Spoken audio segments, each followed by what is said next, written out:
안녕하세요. 파랑새 TV입니다. 일전에 지식산업센터에 관한 영상을 올린 적이 있는데요. 많은 분들이 댓글과 연락을 주셨습니다. 그래서 지식산업센터 투자 시 주의해야 될 점, 그리고 분양회사에서는 절대로 알려주지 않는 내용들을 한번 정리해 보았습니다. 우선 먼저 알고 넘어가야 될 부분은 지식산업센터는 투자가 목적이 아닌 물건이라는 것입니다. 이 부분만 염두에 두시면 많은 의문들이 정리가 될 것입니다. 오늘 이 영상을 끝까지 보시면 많은 도움이 되실 겁니다. 지식산업센터의 원래의 목적은 기업인을 대상으로 저렴한 분양가와 취득세, 재산세 등의 혜택과 정부 정책 자금 등을 지원하여 기업의 활성화를 위하여 만들어 놓은 제도라는 것은 모두 아실 겁니다. 그런데 공단 관리가 아닌 지역에서 지식산업센터의 요건을 갖춘 사업자가 지자체에 허가 신청을 하면 허가를 내주게 되는데, 이것이 개별단지인 것입니다. 그래서 지식산업센터는 산업단지와 개별단지로 나누는데, 자세한 사항은 이전 영상을 보시면 자세한 설명이 되어 있으니 참고를 하시고, 일반인들이 투자를 할 수 있는 곳은 개별단지인 것입니다. 이 점은 중요하니 꼭 기억하시기 바랍니다. 우선 산업단지와 개별단지는 관리 주체가 다릅니다. 산업단지는 관리공단에서 관리를 하고, 개별단지는 지자체에서, 즉 시청이나 구청에서 관리를 합니다. 그러기에 적용되는 조건도 서로 다릅니다. 개별단지라고 해도 분양을 받을 시에는 분양회사의 말만 믿지 마시고 반드시 지자체에 문의 후 결정하시기 바랍니다. 시청이나 구청에는 지식산업센터 담당 공무원이 꼭 있습니다. 이분들과 통화하여 투자 목적, 즉 임대사업 목적으로 분양을 받을 수 있는지, 그리고 향후 불이익은 없는지 점검하시기 바랍니다. 참고로 문의처를 시청과 구청 어디에 먼저 해야 하는지 궁금해 하시는 분이 계신데요.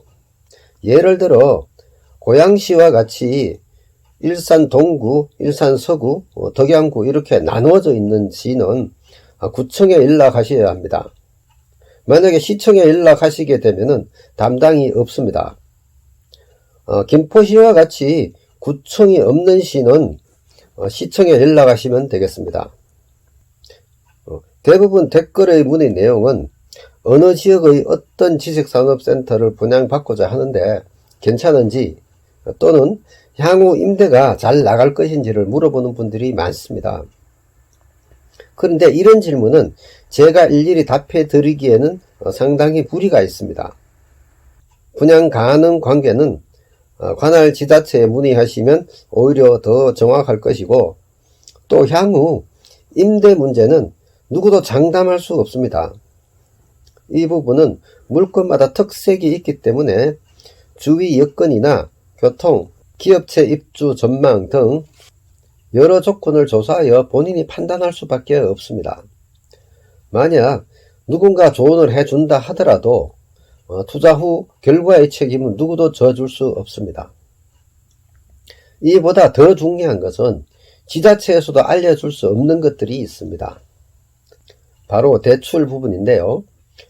분양 직원들의 말만 믿고 대출이 80에서 90% 되는 줄 알고 계약했다가는 큰일 납니다. 사업자가 직접 분양받아 사업을 하는 경우는 신용에 따라 대출이 80에서 90%까지 가능합니다. 그러나 일반 투자자에게는 대출이 60% 정도 가능하고, 추가로 신용대출 10%까지 합하면 70%까지는 가능한 것입니다. 하지만 신용대출이 끼면 금리가 올라가는데요. 신용대출의 10%만 금리가 올라가는 것이 아니라 70%에 대한 전체의 금리가 올라가게 된다는 점 참고하시기 바랍니다. 대출 한도를 잘못 이해하셔서 잔금 시 큰 낭패를 보는 경우가 있는데요. 이런 점 꼭 유의하시기 바랍니다. 그리고 또 한 가지는 세금 부분인데요. 취득세 50% 감면, 재산세 37.5% 감면 이런 내용이 있는데요. 이것 또한 실사업주에게만 해당되는 내용이지 투자자에게는 전혀 해당 사항이 없습니다. 세금 감면에는 조건이 있는데요. 이것은 실사용 목적으로 최초 분양받은 사람, 즉 최초 등기자가 지식산업센터 입주 가능 업종으로 5년간 사업을 영위할 때 취득세 50% 감면이라는 혜택이 있습니다. 만약 분양회사의 말만 믿고 임대사업자가 취득시 감면을 받는다면 이후에 취득세 감면 요건에 걸맞지 않은 사항이 확인될 것이고, 그러면 지방세 기본법 제52조에서 55조의 규정에 따라 감면받은 세액과 가산세까지 추가로 추징된다는 점 알고 계시길 바랍니다. 이런 부분은 분양회사에서 분양계약 시 당연히 고지를 해 주어야 하는데도 불구하고 은근슬쩍 넘어가는 경우가 있습니다. 그래서 임대사업자는 등기 시 취득세 감면을 받지 않는 것이 유리하고요. 또 대부분 그렇게들 하고 있습니다. 이렇듯 원래의 목적과 다르게 사용하려니 많은 제약이 따를 수밖에 없습니다. 지식산업센터 투자 시 이 부분을 꼭 숙지하시고 투자하시기 바랍니다. 오늘 정보가 도움이 되셨으면 합니다. 다음에도 좋은 영상으로 찾아뵙겠습니다. 감사합니다.